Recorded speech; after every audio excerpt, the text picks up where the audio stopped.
Alors, je vais vous parler des calques entre le français et l'anglais, entre l'anglais et le français plutôt, parce que c'est plutôt dans ce sens-là que ça se passe, à propos du mot français tout.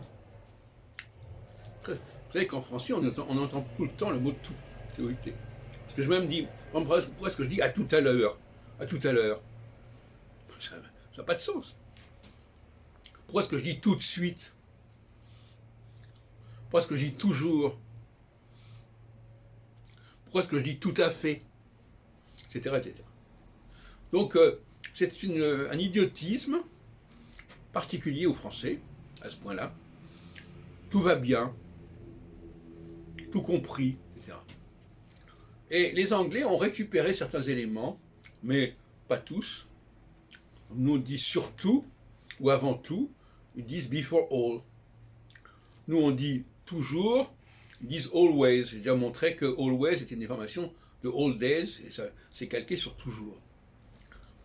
Et il y a d'autres cas intéressants, par exemple les Anglais disent all right. Alors d'où vient all right? Eh bien,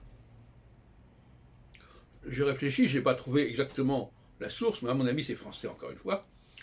Ça veut dire tout est bien, tout est bien, tout va bien, tutto bene comme diraient les Italiens. Donc, les Allemands disent alles gut, pourquoi? Bon, ça c'est vraiment très intéressant parce que ce sont des formes qui sont tout à fait bizarres en français. Toute cette façon d'employer tout le temps tout, à tout hasard, à toutes fins utiles. Enfin, on a l'impression qu'on a envie comme ça d'englober en français. Hein.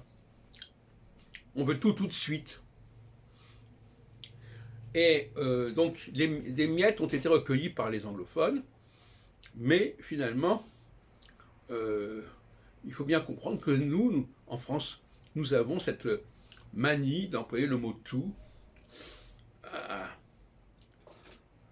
à toutes les sauces.